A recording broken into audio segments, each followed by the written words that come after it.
Subscribe कीजिए Aspire IAS channel को और बेल आइकन को दबाइए लेटेस्ट वीडियो सबसे पहले देखने के लिए। The common doubt about the student is how to make the notes and how to do the answer writing. So this particular question is related to mains, how to write the good answer in appropriate time and how to make the notes. Yes sir. Sir मैं basically 2015 और 16 के mains में कुछ notes वगैरह नहीं बनाए थे मैं, तो उसके बाद मैंने ये रियलाइज नोट्स बनाया था इन द सेंस कि सारे पेपर्स को नोट्स नहीं बनाया था। जस्ट मैंने 2000 पेपर 2 को नोट्स बनाया था। पेपर 2 पॉलिटी गवर्नेंस आता है, सोशल जस्टिस, वो वाला पार्ट को। और मैंने उस वक्त ये रियलाइज किया कि मेरा मार्क्स उसमें हाईएस्ट था। ओके, हाईएस्ट इसीलिए था कि मैं उस नोट्स को ज्यादा से ज्यादा रिवाइज कर पाया था। तो मैं उसके बाद मैंने 2018 और 19 अटेम्प्ट में एक डिफरेंट स्ट्रेटजी कर लिया कि 2018 में तो उतना भी नहीं कर पाया था क्योंकि मेरा ऑप्शनल उस टाइम में चेंज किया हुआ था, तो इसीलिए ज्यादा टाइम नहीं मिला था मुझे जीएस के लिए। तो 19 में मेरा स्ट्रेटजी ये था कि पूरे पेपर 1, 2, 3, 4 पूरे टॉप पेपर के लिए मैंने एक रजिस्टर बनाया था। मैंने सेलेक्ट किया कि 100 to 100 topics, 150 topics in each paper. तो इसी को मैंने बना के उसको रिवाइज किया था सर। 100 to 150 टॉपिक्स इसीलिए कि क्योंकि आपने यूपीएससी का अगर ओल्ड क्वेश्चन पेपर देख लिए स्टूडेंट्स ने, अगर उनको पता चल जाता है कि क्वेश्चंस तो उसी एरिया में से आ रहे हैं। जैसे पॉलिटी में हो गया, हर साल मतलब सेल्फ हेल्प ग्रुप से आता ही आता है, सिविल सोसाइटी से आता ही आता है, इंटरनेशनल और ऐसे क्वेश्चंस है। और एक है कि जो भी करंट के टॉपिक्स चल रहा है एक साल से, और उससे प्रोडिक्ट कर सकते हैं कि किस टाइप कौन सी एरिया पर क्वेश्चन आएगा। तो मेरे एक 3-4 अटेम्प्ट के मतलब एक्सपीरियंस से मुझे एक आइडिया आ गया था कि किस एरिया से क्वेश्चन आ रहा है। तो इसी के बेस्ड मैंने 100 to 150 topics in each paper I had made notes sir. उसी को मैंने लास्ट में रिवाइज किया, लास्ट मतलब ये बिफोर 1.5 months ऑफ मेंस, तब मेरा नोट्स रेडी था पूरा।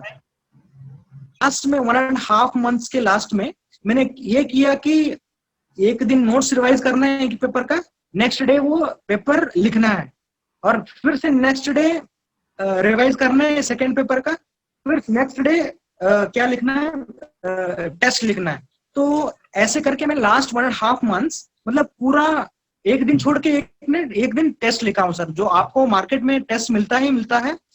और मुझे 2000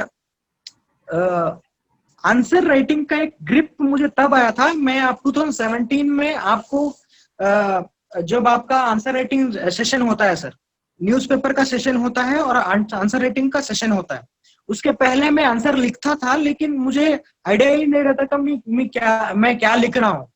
तो 2017 और 18 में जब मैं आपका आंसर राइटिंग सेशन ज्वाइन किया, तो आपने तो पूरे शाम में 5 बजे से मतलब रात 12 बजे तक तो छोड़ते ही नहीं थे। तो और आपका मतलब डिक्टेशन इतना फास्ट रहता था कि उसमें ही मेरा प्रैक्टिस हो गया सर। मतलब आंसर राइटिंग का जो स्पीड आया, मैं जब आपका मतलब ज्वाइन कर लिया मैं आपका कोर्स, तभी मेरा स्पीड आया।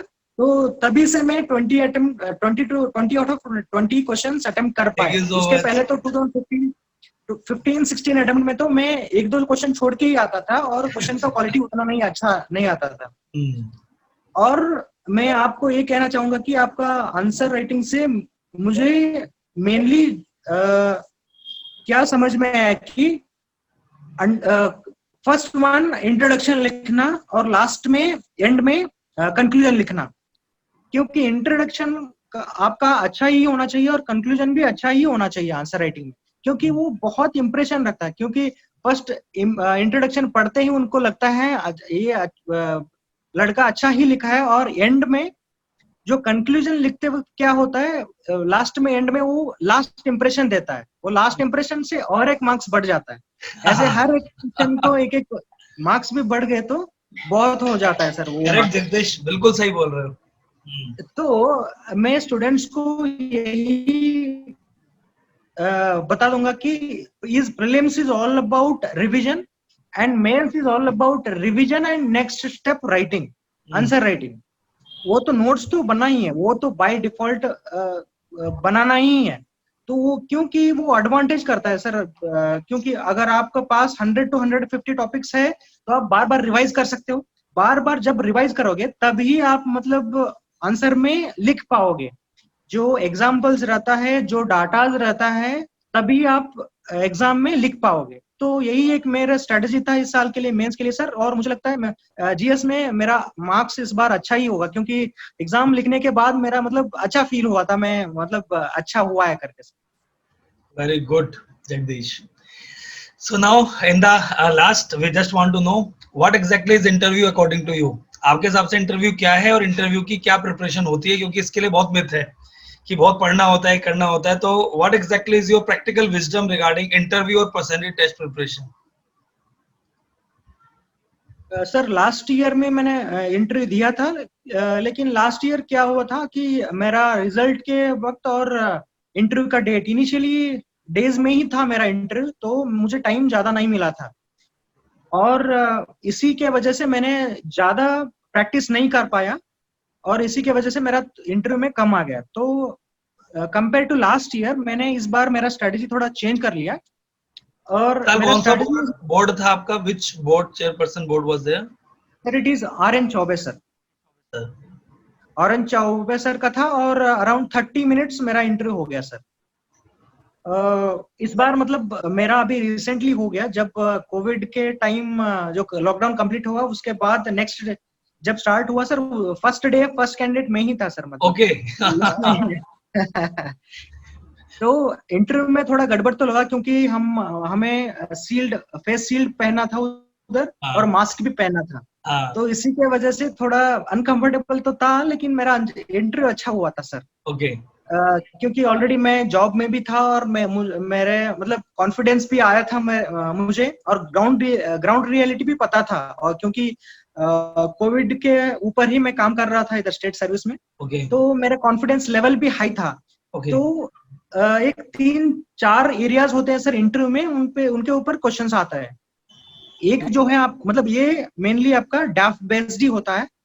मेन फर्स्ट वन है आपके basic backgrounds. Basic background in the sense कि आपका किस एरिया से बिलोंग करते हो, उस डिस्ट्रिक्ट के बारे में, उस डिस्ट्रिक्ट के बारे में। और सेकेंडली क्या होता है आपका एजुकेशन बैकग्राउंड, ग्रेजुएशन जो होता है सब्जेक्ट आपका, ग्रेजुएशन जब जो लोग इंजीनियरिंग होते हैं इंजीनियरिंग करते हैं, मेरा तो बीकॉम बैकग्राउंड था, इसीलिए मेरे से फाइनेंशियल मैनेजमेंट और फाइनेंस इकोनॉमी बैकग्राउंड से भी क्वेश्चन पूछा गए सर। मैं मतलब मोस्ट ऑफ द क्वेश्चंस थे उसी के बैकग्राउंड में। और उसके बाद जो current affairs day to day होते हैं, ये एक एरिया है, और आपके ऑप्शनल के ऊपर एक एरिया है। सो बेसिकली ये 4 एरियाज है, उसी से क्वेश्चंस आते हैं सर यूजुअली। तो और मैंने ये प्रेडिक्ट भी कर लिया था कि लास्ट ईयर मेरा इंटरव्यू से प्रेडिक्ट भी कर लिया था कि हाँ यही क्वेश्चंस आएगा। और मेरा फॉर्चुनेट है कि मोस्ट ऑफ द क्वेश्चंस वही थे मैं जो प्रैक्टिस किया हुआ था, और सम क्वेश्चंस थे गूगली, वो तो खैर सबको आएगा, तो उसको तो एक्सेप्ट करना पड़ेगा, हमें करना पड़ेगा। और मेरा मानना यही कि सर मतलब जो स्टूडेंट्स मिस्टेक करते हैं, ये करते हैं कि लास्ट में वो ज्यादा से ज्यादा मॉक टेस्ट डिफरेंट इंस्टीट्यूट के बोर्ड को देते हैं सर। बिल्कुल।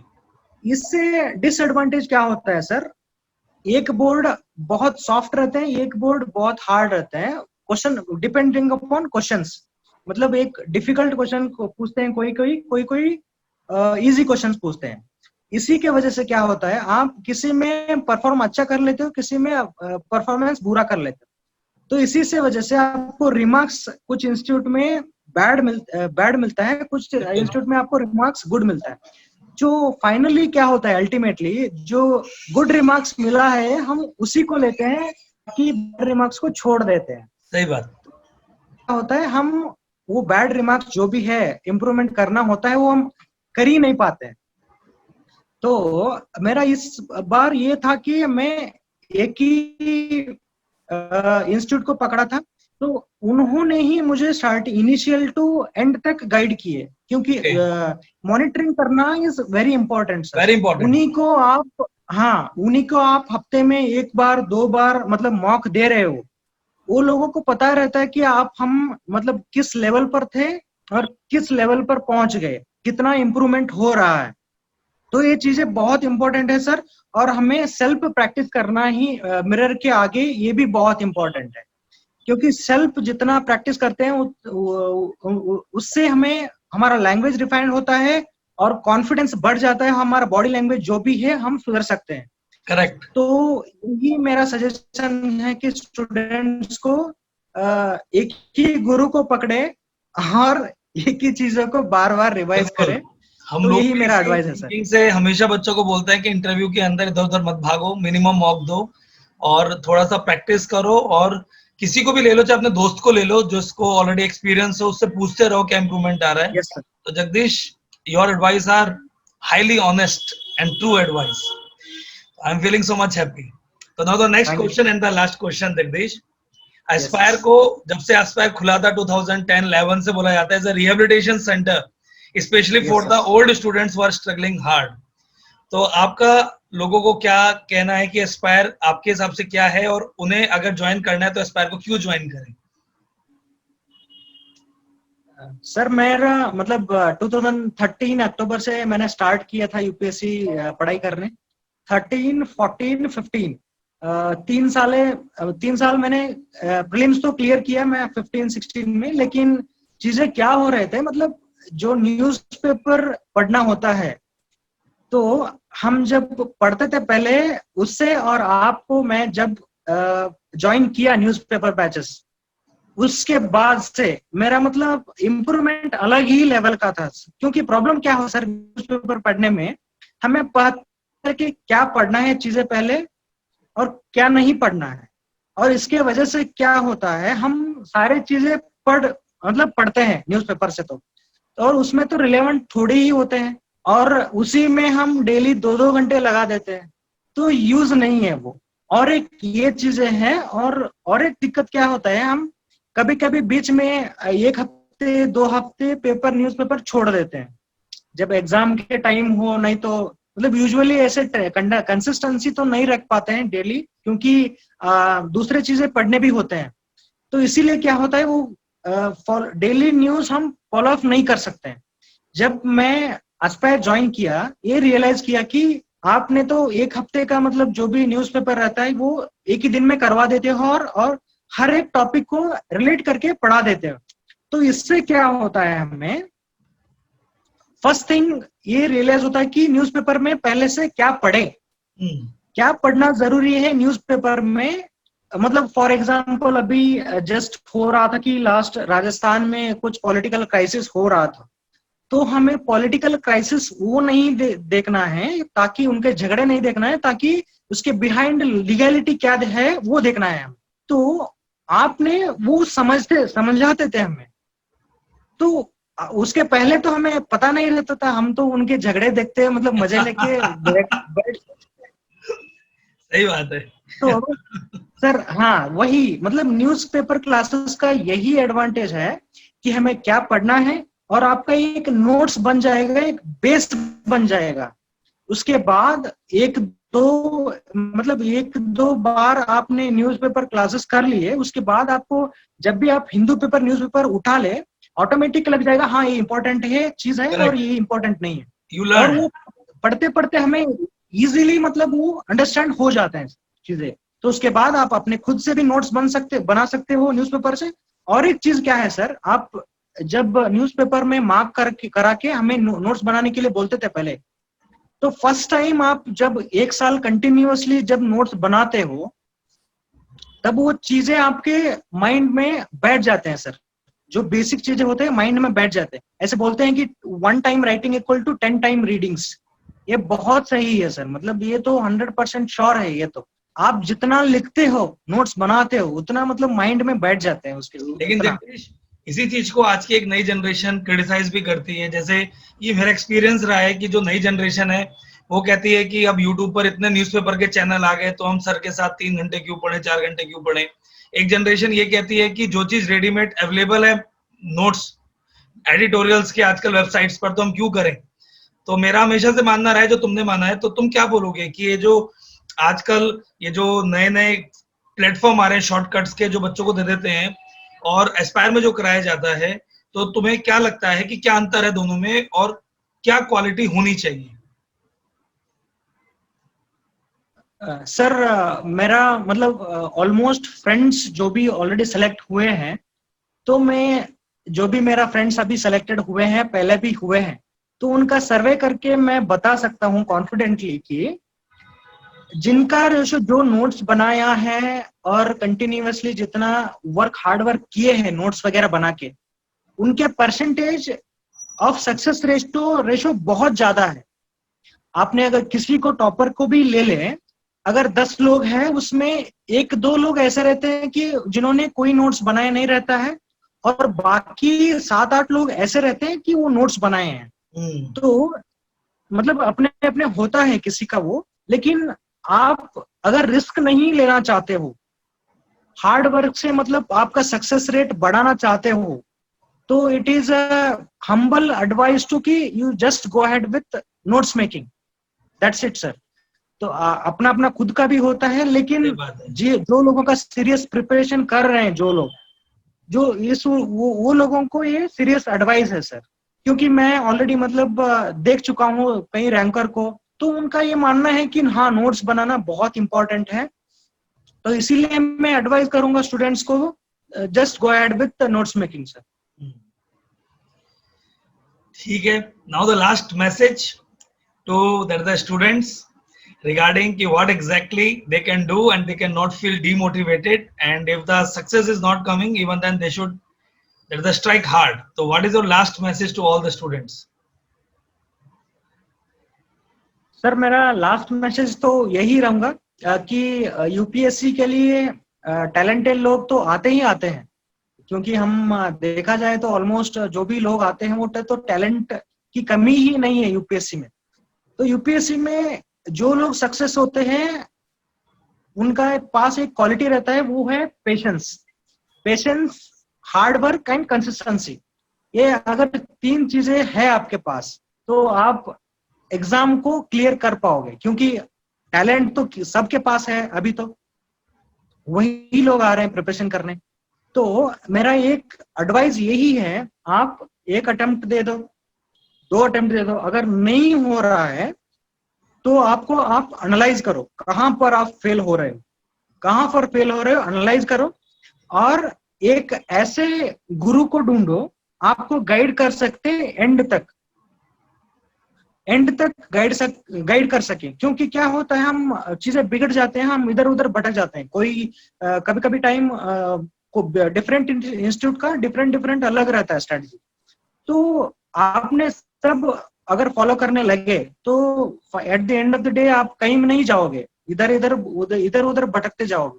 तो इसीलिए मेरा एडवाइस यही है, तो आप अपने फॉल्ट्स को समझो, मतलब अगर 1 अटेम्प्ट 2 अटेम्प्ट में नहीं हो रहा है तो आपको फॉल्ट्स को समझो, उसको क्या करो, रेक्टिफाई ऐसे करना है कि सजेशन ले लो किसी बेस्ट फ्रेंड से जो भी ऑलरेडी सिलेक्टेड है, नहीं तो जो भी आपको लगे अच्छे हैं इस फील्ड में, उनसे आप सजेशन ले लो।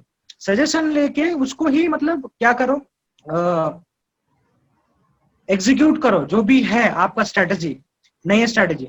और कभी कभी ये होता है, मेरा ये 6th अटेम्प्ट है सर 6 साल में, और मेरा कभी मतलब मैं तो बहुत पुअर बैकग्राउंड से आता हूँ, तो फाइनेंशियल प्रॉब्लम तो आता ही आता है, और पब्लिक से भी प्रेशर रहता है। जब तक आप पब्लिक का प्रेशर तो आप भूल ही जाना चाहिए, जो भी कुछ भी हो जाए। क्योंकि क्या होता है, लोग तो मतलब जिनको गाली देते हैं, फाइनली आपको चीजें ऐसे हैं, जब आपको लोग गाली दे रहे हैं कि कुछ नहीं कर रहा है, कौन से मतलब यूपीएससी पे गया है, दिल्ली गया है, कुछ नहीं कर रहा है, इतने साल पर 3-4 साल हो गया, और सबको गाली देंगे वो लोग। तो आपको भी देंगे, सबको देंगे सर। मुझे तो ये रियलाइज हो चुका है तो फाइनली जब रिजल्ट आ जाएगा, एक बम फट जाएगा उसमें, और ये लोग सबसे पहले तुम्हारी तारीफ करेंगे उसके बाद। यस सर, मतलब ऐसे तारीफ करते हैं लोग, मतलब आपको उस समय लगेगा कि आपका 6 साल का जो मेहनत था आप भूल जाओगे, मतलब कितना मेहनत किए थे आप, उसके वो सक्सेस के ऊपर, वो खुश के ऊपर कुछ नहीं होता है सर। तो आपका माइंड में ये रहना चाहिए कि सिविल सर्विस एक अच्छा अपॉर्चुनिटी है लोगों को सर्व करने के लिए, यही एक मोटिवेशन रहना चाहिए आपको। और ये भी है कि आपका ऑलरेडी एफर्ट डाल चुके हैं पीछे 1-2 साल के लिए, और वो एफर्ट वेस्ट नहीं जाना चाहिए, और आपके माँ बाप भी आपके लिए बहुत हार्ड वर्क कर रहे हैं, वो भी आपको माइंड में रहते हुए आपको ये मोटिवेशन लेना है कि हमें करना ही करना है, और आप करते रहें तो आपको जरूर आपको सक्सेस मिलेगा। यही एक मेरा फाइनल एडवाइस है आपके लिए। बहुत अच्छा लगा Jagdish, thank you for your precious time कि आप अभी जॉब पर भी हो और ड्यूटी के बीच में आपने हमारे लिए टाइम निकाला और नए बच्चों के लिए टाइम निकाला, जो बहुत जरूरी है, क्योंकि अब आप एक रोल मॉडल हो। मैं एक शिक्षक हूँ, I am a master, I am a guru for the last so many years, लेकिन जब आप बोलोगे तो नए बच्चों को उसका ज्यादा इम्पैक्ट पड़ता है। तो thank you so much Jagdish, and we will see you soon in Delhi. और उसके बाद फिर है ना, आपको हम बधाई देंगे और आपके साथ बातचीत करेंगे। Thank you so much for your precious time, good wishes from the whole Aspire team. Thank you so much Jagdish, thank you so much, God bless you, God bless you. Thank you.